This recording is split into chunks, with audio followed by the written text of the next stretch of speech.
Drew, an area that I really want to hunker down in is your tenet on connection. And in the book, you write about, I think, a scenario that's common and it plays out, whether this is gaming or people in a sports league. But you write about Ronnie and he's watching a game, doesn't matter what game it is, let's just say it's football with others, but he's also engaging in an online fan group. And when he's asked, has he ever met any of these people in person? The answer is, of course, no. And where I wanted to go with this in this example is how is social media tricking our brains to thinking we're socially engaged when we're actually doing the opposite? I think anytime we're getting a regular exposure to someone's life and they're sharing with us, we begin to feel a connection and attachment to them.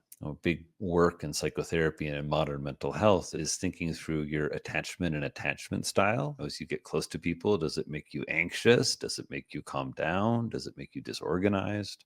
Like what happens as you grow close, grow dependent to people? And Rodney's a good example, I think, of someone who just the kind of creep of the modern world, that it's easy through maybe like fantasy football and watching and all of the digital tools to watch and all of the very entertaining sports shows to be a fan in isolation. And I think there are a lot of different things like this now where there's so much we can do for ourselves. You want to learn to bake sourdough bread. Like you don't need to go to the bakery down the street or take a trip, right? You can just take like a amazing class with one of the best sourdough bread bakers in the world, probably. And so how we end up then, in real life connecting with people and what the value of that is, it's been a real topic of interest for me as a psychiatrist and a psychotherapist because you see these connections and especially real connections with people. And those when are real, both they can be digital, but real in terms of content. There is a depth, an appropriate depth of content within these relationships.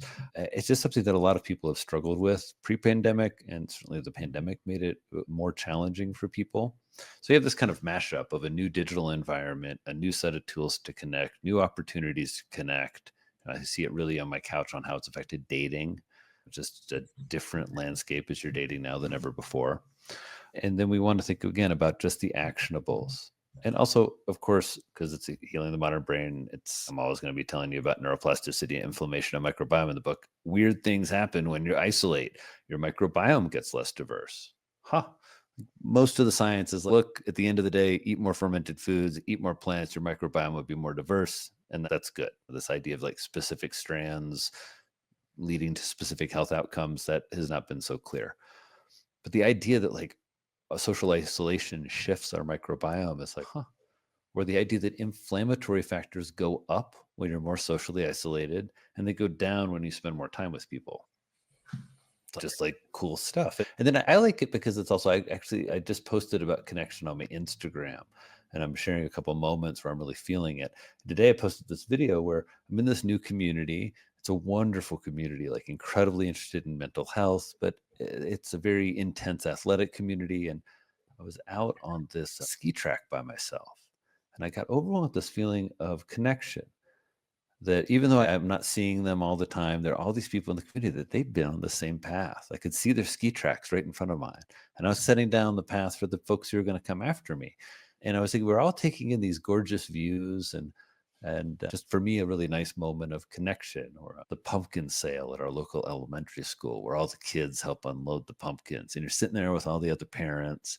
And it's just this great feeling of connection for me. So maybe just a couple of examples of from my life, and then certainly when working with people like Ryan and Ronnie, and there's all kinds of anonymous patient stories from my couch that I've changed some details to protect the confidentiality of my patients, but they're general themes that I've seen happen over and over again. And this theme with Ronnie of people having some sense of attachment, connecting maybe like a weekly call with family, but not really feeling an intensity or a depth to their connection, and then not working what I call the web of connection, which in the book I get really specific about this, that you got to map it out a bit for yourself because it's a mix of friends, family, lovers, intimate relationships, institutions, mentors, a lot of different types of connection in our lives. And one of the things I've seen people struggle with, in my expert opinion, where people get like gummed up, is we confuse one type of relationship for another.